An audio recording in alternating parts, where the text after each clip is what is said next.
today is actually a video I am excited about. Well, I never thought of it, just came to me. Sometimes it just comes to you. But yeah, I do so many fact videos, but I never thought to do running facts, even though I keep talking about running. So why not? We're gonna do running facts. So fun. So let me get straight into it. So I've just found some online as per usual. So it says the marathon was not an event of the ancient Olympic Games. The marathon started in 1896 in Athens, a race from Marathon, northeast of Athens, to the Olympic Stadium, a distance of 42.195 kilometers. So 57% of all race finishers in 2015. Atlanta Peachtree Road Race has the largest number of finishers in US, 54,752, 2015. The NYC Marathon is next at just over 50,000 people. The fastest mile ever run, Hikam El Kourouchou from Morocco in 3:43:13, and Svetlana Merskova of Russia in 4:12:56. 45 degrees is the optimal race day temperature based on scientific testing of how the body reacts to different temperatures. I'm actually going to look up what that is because we don't use Fahrenheit, of course. So what's 45 degrees? Yeah, that sounds about right. That's a little over 7 degrees. It does sound right because you warm up really fast when running. So yeah. The Paris Marathon this year, well, it started a bit warmer, but it did cool. It rained a little bit and then it cools down, and the sun wasn't really direct. Sometimes I find when I'm running here, it's it feels much warmer because the sun is on you a lot. But I think it was up to it might have started at 17 degrees already, 16, 17 degrees when I started, because I was the last wave, and so it was later in the day. But yeah, that was definitely a bit hot. And I think the race I'm going to do on Sunday, it says it's going to be 19 degrees or something at the high of the day, and it starts midday or whatever, after midday, because 10k races, at least in Ireland, usually start later. In some places races always start early because just it'll be too hot, but here, because we're not as affected by weather like that, extreme temperatures, races do start a bit later, as if they're 10Ks. If they're half marathons, they start earlier, just, so they won't be at it all day. As well, it does get warm a bit, especially for running. Running outside at the same pace as on the treadmill burns more calories due to air resistance. I feel that does make sense, because if the wind is going against you, it feels harder to run the same pace, to maintain the pace. So yeah, if you're unlucky, that could be that in the race, because Paris is a city like that. I feel it's not as affected by wind. Honestly, the windiest it was is when you're walking over the grate of the metro, where the metro comes up. But yeah. Yeah, but some ones are by the sea, or if it's a beach marathon or beach race near the beach, even if it's not on the beach, there could be subject to way more wind. Yeah. The most common runners' injuries: runner's knee, stress fractures, shin splints, Achilles tendinitis, and plantar fasciitis. I'm not saying it right. Oh my god. I'm not even going to try it today. The first New York City Marathon was in 1970 and cost $1 for the 127 participants. I'm going to say I wish it was that much today, but I don't know how much that was worth in 1970, but I feel it wouldn't be how much it is now. How much it is now is a lot. I don't know how much it is, but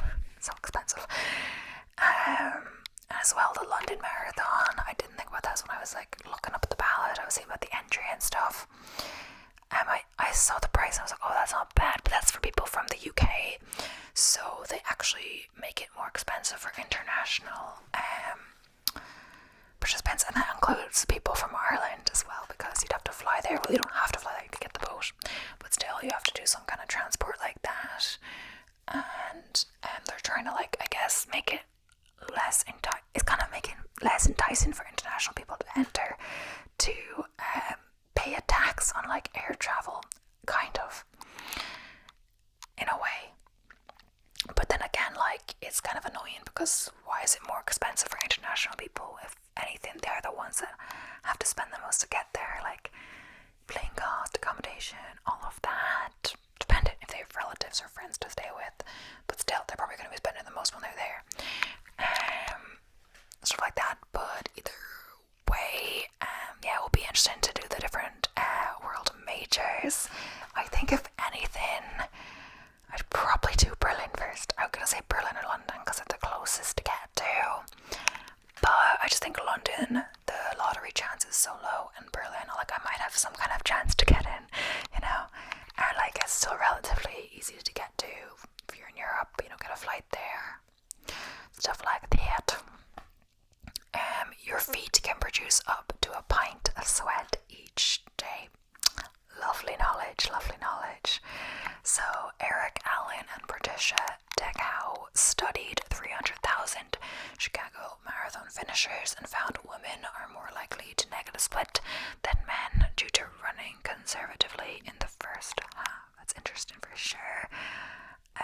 Yeah, it's really hard to get a balance between, you know, not going out too fast, but also, you know, being able to achieve your goal by, like, you speed it up, because at a certain point, if the goal is challenging, you may just reach your limit. Like in my 5k PB recently, I was actually able to do the last kilometer fastest. The second last kilometer was, everything was still on pace, but the two previous attempts, I burned out. Even with the control pace, I burnt out that I couldn't, like, keep going faster. At least the fourth kilometer I was slowing down, but then I got a bit at the end, and the one before that, like, I went out, like, I couldn't go anymore, like, couldn't go any faster. But yeah, I think that might have been because I went a little too fast in that first attempt. But yeah, Singh is the oldest marathon finisher, completing his last race at 101. Wow.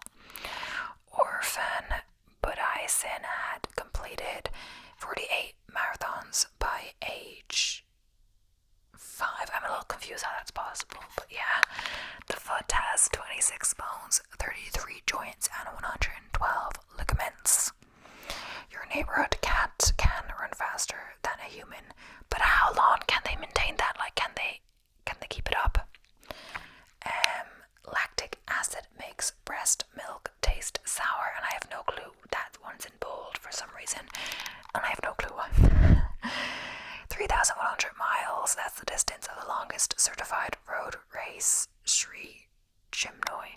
That's crazy though, and like that takes place over days. Like some of these events, like, there's a limit. Like, I don't think I'll ever do an ultra, and if I do an ultra, it's gonna be like 50k is still an ultra or something.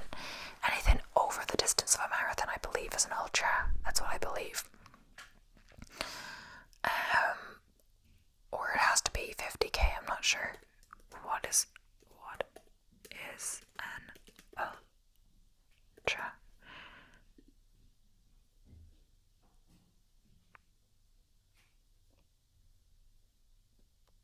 So I think it's anything over the distance of a marathon.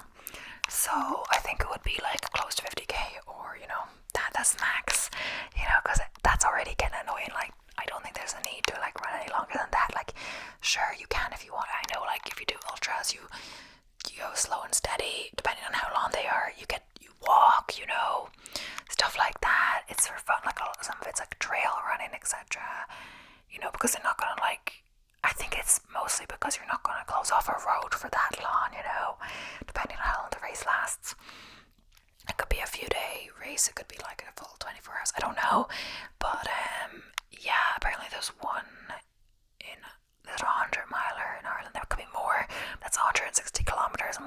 that's like 4 marathons right there in a row. Like, one was hard enough, and there's like a 30-hour time limit or something. I'm like, no, just no, like, a marathon is long enough. If anything,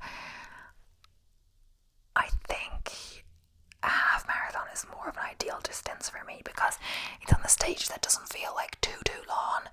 So, but then again, it might feel like really challenging. You start to challenge yourself with speed, etc. So if you're taking it casually, I feel like that's the right distance. But 10k is kind of sometimes more annoying just because I have to go faster. But like the same thing for a half marathon, so it could all get hard once you challenge the pace. There's a difference suddenly between a casual 10k and doing a fast 10k, or whatever's challenging for you. Under 600 people have completed a marathon on all 7 continents. Yeah, because 7, like, that includes like Antarctica, you know. Average finish time across all 1983 Boston Marathon finishers was under 2 hours 30. And in 2019, 3:53. Oh wow. As well, I got to think with the Boston Marathon, the time you completed, I always thought, oh, everyone's going really fast in Boston, but firstly, it depends, good for age time, you know, is 4 hours for like some people that are a bit older, you know, as well as I think Boston still do charity places perhaps, so you don't have to be really fast to do the charity place, I assume. It's more about raising the money. They don't also have a time qualifier. Average winning time of a Boston Marathon is 2:09 for men and 2:25 for women. But yeah, I guess this definitely has the rep of being one of the faster ones because you need to be a certain speed to qualify. I don't know if I ever will qualify, but you know, people make crazy improvements. It's kind of interesting how I kind of first thought like, oh, I'm not going to be like fast. I'm not going to be like, you know, just get faster. I'm kind of just a slow runner. But the thing is, I think it just depends. Some people have a natural gift at running than others, but I think it's just training really the main thing of it. Training smartly, like doing all the different kinds, like do intervals, do slow running, do long runs, you know, do a lot of distance, all of that. Let yourself do strength training, let yourself recover, like take rest every week, like 1 rest day at least, and then between marathon blocks, between races or whatever, take more rest, all of that. But you can improve. Like, I have never improved as much as after this marathon block, because just when you increase your volume, like, I can't really compare my old running because I wasn't running anywhere near the same volume, you know. 1984 was the first women's marathon in the Olympics. Christopher McDougall's 2009 book, Born to Run, kicked off a barefoot running mania. Ultra run is a smaller set of racers, but growing at a faster rate than marathons or half marathons. Tough Guy is considered the oldest obstacle course race and started in 1987, now joined by Mud Run and Spartan to create a whole new running world. And that does sound fun. I might do one of them like one time, like not for a time, just for like fun, because you know, it's like an obstacle course but as well running, and like when you're running it could be like a really muddy route. You could have mud all over you from falling over or doing a mudslide or whatever you get to do. So Paula Radcliffe still holds the women's marathon record of 2:15:23 from the 2003 London Marathon. Actually, that's incorrect. Sorry, I might cut that bit out. It's actually 2:11 something from the Berlin Marathon. I don't know how to say her name right, but Marathon Berlin. I'll find her. Text. She obliterated the world record by 2:11 minutes and 53 seconds. I don't know why it says third fastest female marathon in history, because that's the marathon world record. Takes Asesfa, and I believe she came second at London this year. In the women's only, there was some new record with the women's only marathon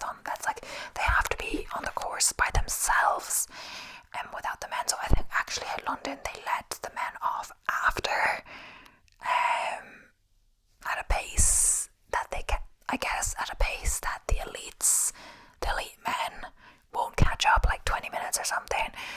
So that they've let off, they're not on the court, not racing against each other basically, because if they let them off too late and they did catch up, technically it wouldn't be the women's only race, but it's not like they're on a separate course. There is like not a separate course for, so I was confused about, but yeah.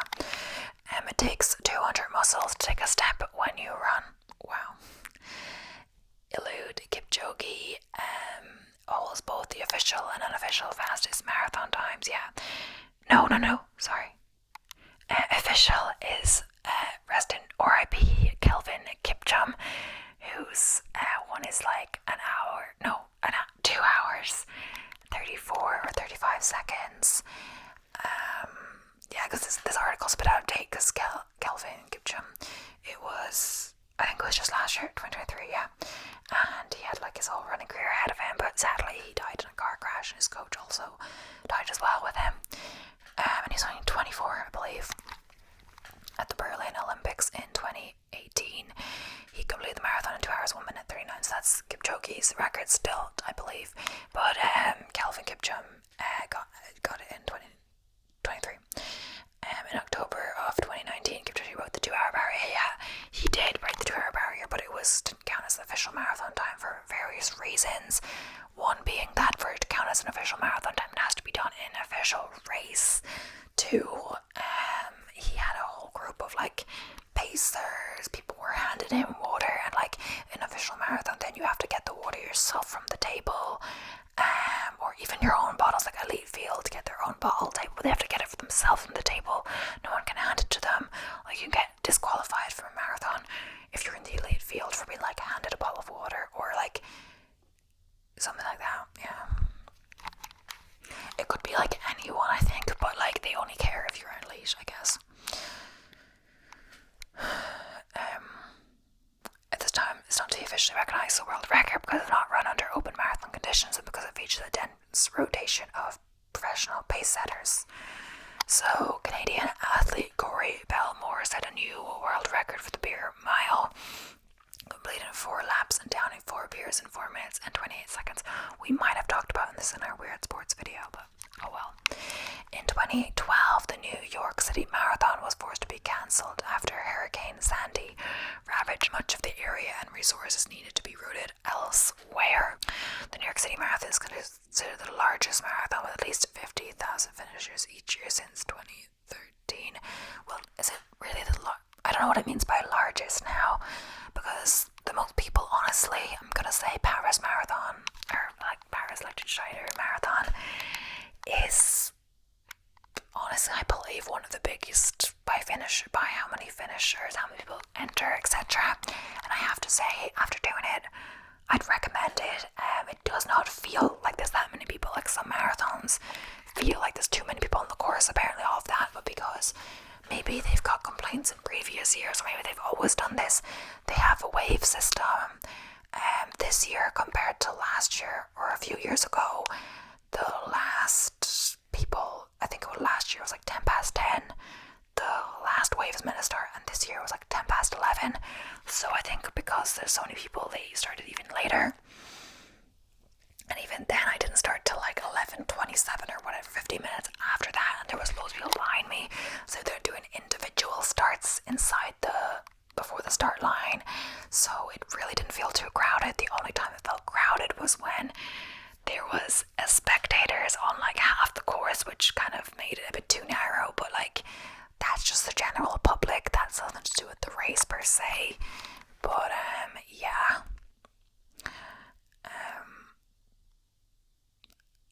Self-Transcendence 3,100-mile race is the world's longest certified foot race. It lasts several weeks and takes place in Queens, New York from June to August every year. Runners do 5,649 laps of one extended city block, a distance of 0.5488 miles. The run is 52 days in which to complete the distance, running from 6 a.m. to midnight, an average of 59.62 miles every day. Honestly, that does sound horrendous. Absolutely horrendous. I don't know how they do that, honestly.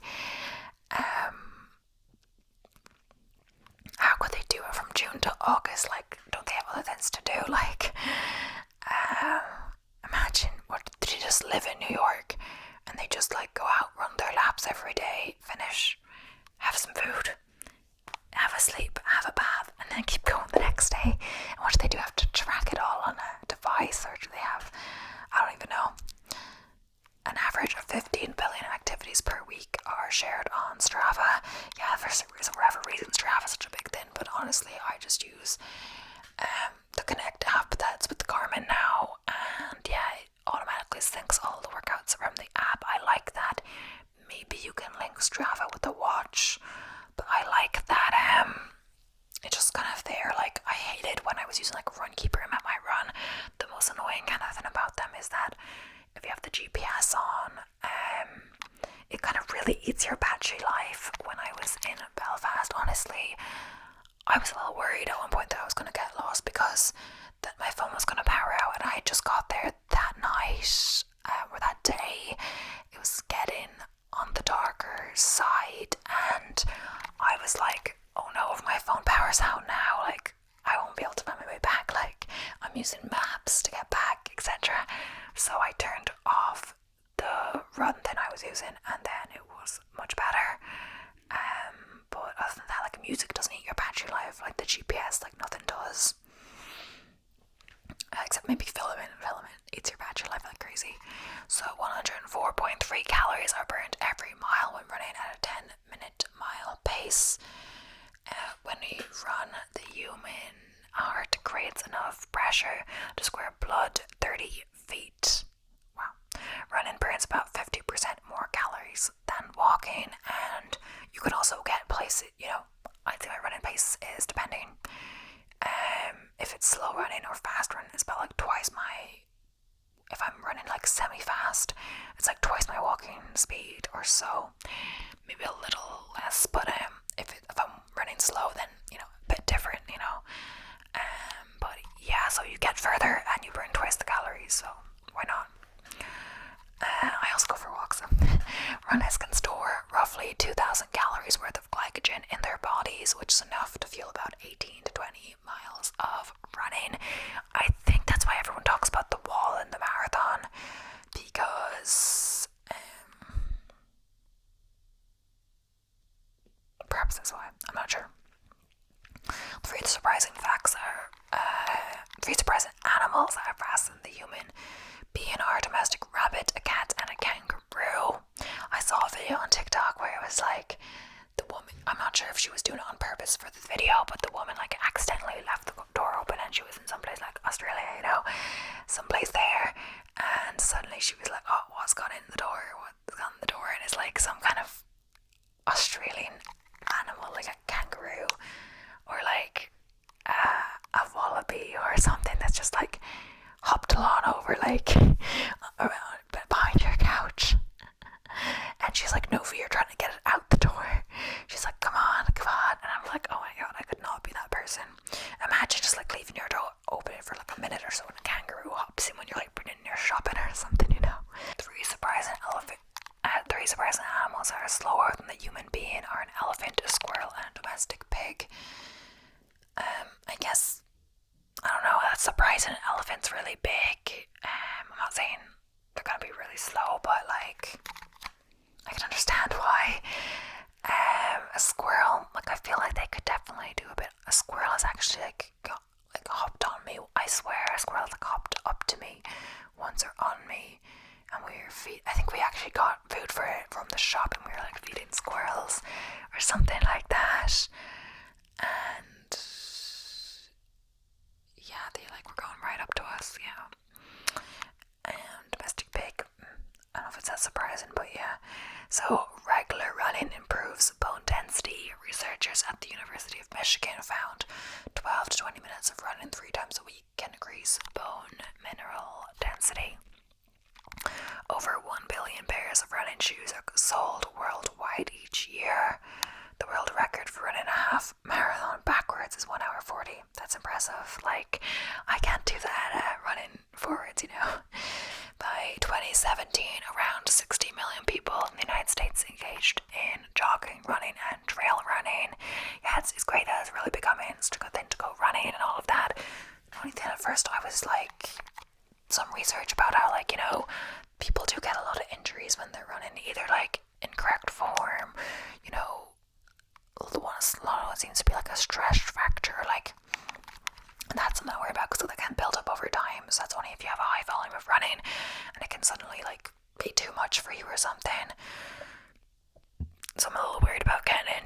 should I really be doing an intense training plan again? But I'm not injured. I didn't get injured at all. I feel like some random pain sometimes, and I'm like a bit like worried about it, but it's nothing bad really. So just keep a notice of how you're feeling, etc. I did see a video on TikTok today that scared me. It was like, this is your reminder to stop running immediately when you feel a nickel. And she was like on crutches, and she was like, because suddenly if you run through too far and damage yourself more, you can suddenly like not be able to walk for like an extended period, like a few months or something. Something could happen. Whereas, you know, if you had just stopped running and recovered, you know, it would have been less painful. You would have been out of running less time, and you would like, you know, be able to walk. So that's why it's a bit like, you know, do pay attention if you're feeling any pains, etc. Yeah. But apparently it's really good for you. But I'm like, is running bad for your joints, your knees, etc.? I'm like, I hope not. That's why I was actually, it's funny because I actually said to my mom, I was like, is it actually bad for you?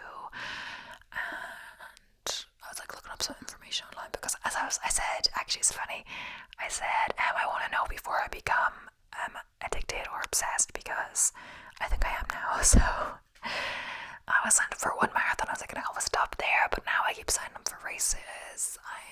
Yeah. Endurance running enhances your nervous system. So during the exercise, FNDC5 molecules in your brain get activated. This process makes memory sharper and learning difficult subjects easier. And also, that being said, like, you can you know, go running for 30 minutes 3 times a week or 4 times a week or whatever it is, and I think 3 times is where it's not feeling like that much. 4 to 5, it's definitely feeling like a lot, and I don't know if I'll ever get to 6 days, but especially depending on the length of the run as well. When suddenly each of your runs is an hour and you're doing 4 or 5 runs a week, it's suddenly feeling like a lot. At least because then your long run is like 2-3 hours, I don't know, depending.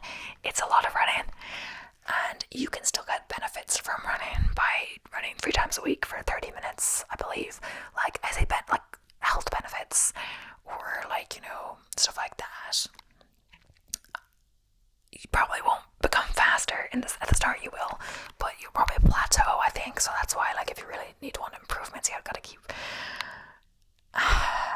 increasing your distance and all of that. But if you're not taking it like too seriously, I don't know if there's a certain point. It's like, it's not to lose weight, because you can even gain weight when marathon training or whatever. You're just burning the calories to eat them back. But I don't know, there's like some addictive part of it, you know, running high, all of that. Also the races, endorphins, like adrenaline, and then get the feeling of completing it, beating your previous time. Oh, the feeling of beating a previous time.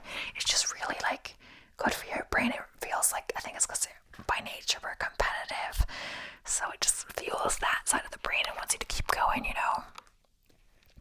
Makes you feel really good. So before 1980, doctors prohibited women from joining marathons. Oh, I actually read about that. Apparently someone dressed up like as a man or whatever to run a marathon, and it was like really hot clothes, and then she was running, and I think she might have taken her jumper off or something at some point in the race. The people running the marathon with her, the men, realized she was a woman, but she kind of thought she was going to get, like, you know, attacked, or not attacked, but like, you know, booed off the course or something like this. But then the men actually were like protecting her, like, if anyone says anything to you for running this marathon, we've got your back, kind of thing, which was great. So the men didn't care, they just wanted women to be able to, you know, run freely, you know, participate as well. Drinking water in races with distance shorter than 10 miles was forbidden until the 1960s. That's definitely not the case now, because there's water stations even on 10Ks. I think I don't disagree. When I'm running by myself, I don't take water I take water on like a 16K run, but up to like 13K I'm fine.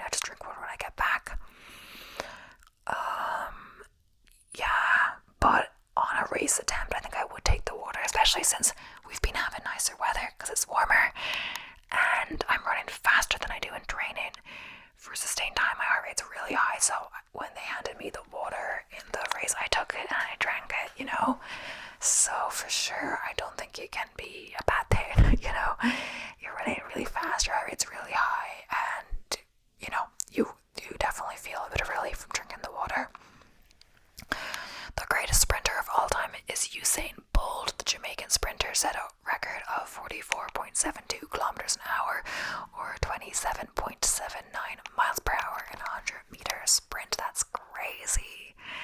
Bolt also holds the record of the fastest speed of a human foot, and it's funny because I actually saw some photo or videos of Usain Bolt on social media. For this, I saw the fashion jogger. She had a post up like a short with him. I was like, oh wow, how did she meet him? Maybe she like knows someone somehow. And then I might have saw another video before that, I'm not sure, maybe it was after, but then I saw Holly Brooks' video about going on a sponsored trip or a paid for trip to Jamaica, being flown out to Jamaica. And then in the video she was like, oh, we get to take videos with Usain Bolt for like 30 seconds or something like that. And then I saw her video and I saw another video after, and then I realized he's wearing the same clothes and all of these, isn't he? And I was like, oh, it's part of a promo trip, because he was a sponsored Puma athlete. I'm not sure how it works, if he still is or whatever, and it was like a Puma trip. So I was like, oh, this makes so much more sense. I was like, how are all these people meeting Usain Bolt? Before I was like, how do they just randomly meet him? I was like, oh, that does make sense. They were like part of the trip. That was still pretty cool. The slowest marathon runner is Shizo Kanagiri. The Japanese runner originally dropped out of the Stockholm Olympics in 1912. 50 years later, he was invited to finish the race, setting a record of 54 years, 8 months, 6 days, 5 hours, and 32 minutes. Are they including the time, like, they're including the time that he was, like, not running at all, like, sitting down, like, doing other things? And, like, if he was in the Olympics, how was he, like, meant to be the slowest runner? That's what I'm a bit confused about. So, the first female runner to be featured on the cover page of Sports Illustrated is Jackie Joyner-Kersee.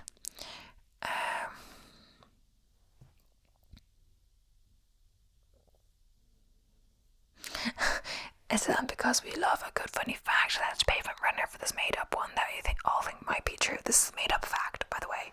78% of runners crack the form when they see a runner of the opposite sex head towards them. It's funny. What's funny is, as well, not the opposite sex, just in general, another runner or someone walking or whatever. I don't know. Sometimes I'm like trying to go on a slow run, just trying to. Some of my runs are slow, and I'm like trying to control my heart rate but as low as I can, just a recovery run, But sometimes my heart rate just like jumps up, like I'm like, what's going on? And sometimes I realize I am getting faster, either because I see someone and I want to pass them out, or I don't know. And I'm like, come on, stop doing that. It's a slow run, because like sometimes I feel like self-conscious if I'm running slow, like, if I pass someone and I'm doing my like cool down, like I'm a kilometer cool down, but like I'm like, I deserve to be running slow. I was just sprinting, and like I just did 9 kilometers before this. This is my cool down. Or like if I'm doing my warm up, I haven't started my intervals, and I know an interval's gonna be hard, so I want to go slow. But I'm like still self-conscious. But I'm like, no one knows what you're doing, and no one cares what you're doing more than you. So no one really cares. Just mind their own business. So like sometimes I do notice how I feel people are going fast or slow, or their shoes or whatever. That's just because I'm interested. Like I'd be going for a run and I'd be checking out everyone else's running shoes. Not so much near me, but sometimes I go running in a more public area and there's like loads of runners, etc. So next up is Stefan Engels, ran a total distance of 15,401 kilometers, or 9,569 miles. The Belgian runner earned the title Marathon Man after running the marathon distance each day for a year, and that is absolutely crazy. Could not do it. The French ultramarathon runner Serge Girard holds the world record for the longest distance run in 365 days. He ran every day for a year across a total of 25 countries and covered a total distance of 27,011 kilometers. A woman from suburban Chicago gave birth just hours after finishing the 2011 Chicago Marathon. That's crazy. Like, the outsoles of the first ever Nike shoe was created with a waffle iron. I feel like I've heard this. Sports bras did not exist before 1977. The average replacement time for running shoes every 3 to 500 miles, 483 to 805 kilometers. Yeah, they do run out quicker than you think, and that might sound like a long time to some people, but like, I'm gonna be running just over 150 kilometers this month, and like this, I'm building my mileage, so it might be, I don't know how much it's gonna be next month, but who knows, 200, I don't know, but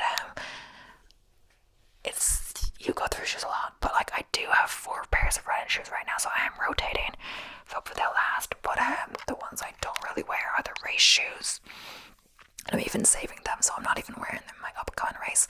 I'm saving them for like my big races, I believe. I don't know. Just don't want to wear them through them really fast. But keep in mind, like, I did pick shoes that have been known to have like a long lasting lawn. Like something, for example, like the Alpha Flies are famous for not lasting long. They're like no point